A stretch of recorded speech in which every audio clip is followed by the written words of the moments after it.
अरबों खरबों की संख्या में पुण्यात्मा सतलोक जाएंगे तो इस मर्यादा में रहेंगे।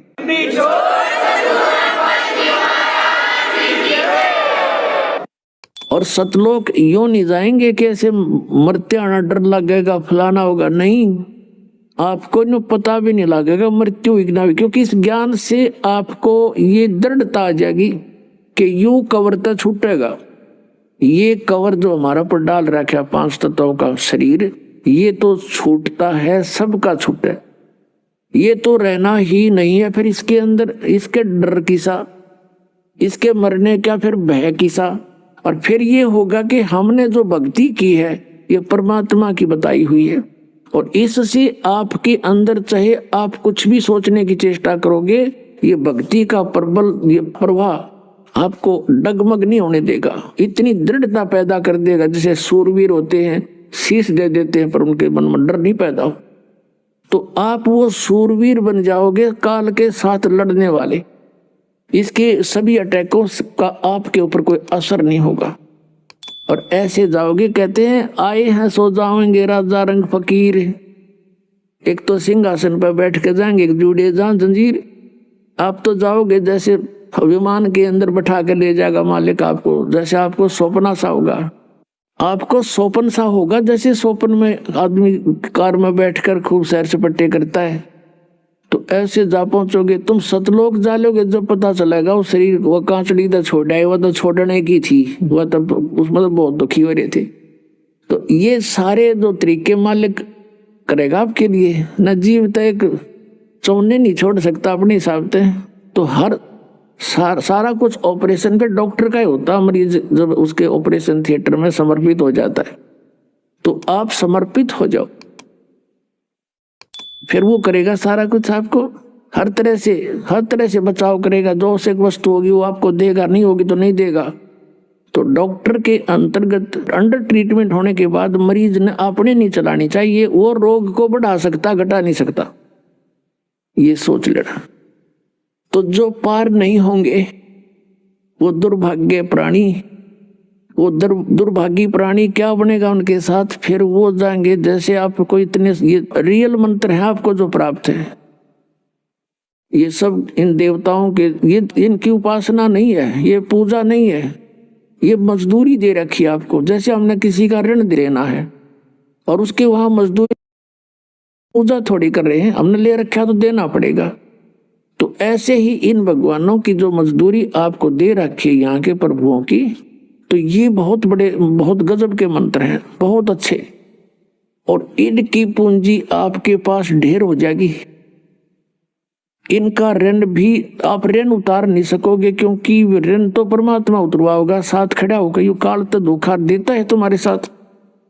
तो जो पार नहीं होंगे वो दुर्भाग्य प्राणी यही रह जाएंगे। तो फिर कहाँ जाएंगे? ब्रह्मा के लोक में, जो ब्रह्मा जी का मंत्र आपको दे रखा है उसकी कमाई से। उसकी कमाई समाप्त होने के बाद जाएंगे ये विष्णु जी के लोक में। विष्णु जी का आपको मंत्र दे रखे या मजदूरी दे रखी है, धन हो जाएगा इकट्ठा। फिर जाएंगे शिव जी के लोक में, शिव जी का आपको मंत्र दे रखे है, वहां पूंजी ये पुण्य खत्म होते ही फिर जाएंगे दुर्गा के लोक में। फिर ये जाएंगे ब्रह्म लोक में, जो इस काल का मंत्र सरपुरुष का मंत्र दे रखे आपको। और उसके बाद जो सतनाम प्राप्ति है, सारनाम प्राप्ति है, ये भी रह जाओगे। ये नहीं कि सार नाम मिल गया तुम हो गए पार, नहीं। मर्यादा सबसे बड़ी चीज है। अब जैसे सारी टिकट ले रहे हो, जहाज में बैठे नहीं उतर गए नीचे, फायदा क्या हुआ उसका? डालो रो जेब में टिकट ने, वह कैंसिल होगी। तो ऐसे ही आप जी ने इस परमात्मा के द्वार से हटना नहीं है। द्वार धनी के पड़ा रहे, धक्के धनी के खावे, और 100 काल जगजोली पर द्वार छोड़ नहीं जावे। जहाज तो उतरे नहीं नीचे, टिकट आपने ले रखी है। तो फिर कई कहते हैं यहाँ से जैसे बिना ज्ञान के व्यक्ति चले गए, नाम त्याग के, मतलब इस स्थान को त्याग के, अब का मंत्र तो ये जाप करेंगे और गुरु और बना लेंगे। वाह भाई वाह, टिकट जहाज गिर बैठ गया गधे पर जाके। अकल देखो इनकी।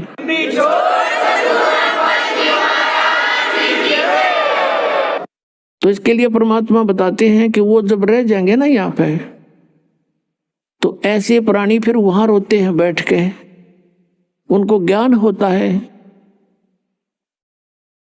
तो फिर क्या करते हैं परमात्मा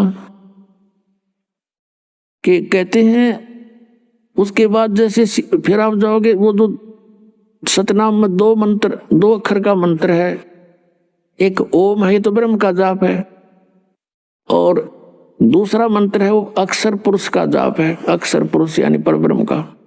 लेकिन वो परब्रह्म का जाप होते हुए भी उसका धन बहुत गना है, और वहाँ वो केवल हमने वहाँ पर योग करना था उसको पार करने के लिए 7 संग ब्रह्मांडों को, लेकिन वहाँ ना जाने से फिर इस काल ने यहाँ पर नकली सतलोक, नकली अलखलोक, नकली अगमलोक बना रखे हैं। और उस दूसरे सतनाम के जो 2 अक्षर में दूसरा मंत्र है उसकी कमाई को ये वहां बर्बाद करवा देते।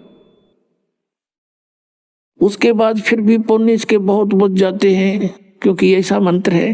फिर इनको वहां जब इसके पुण्य खत्म हो लेते हैं, ये क्या करता है, ये काल अपना गुजारा आपसे टैक्स लेकर आप पर चार्ज लगाकर अपना काम चला रहा है। किस ब्रह्मांड का ये इतना कंगाल आदमी है।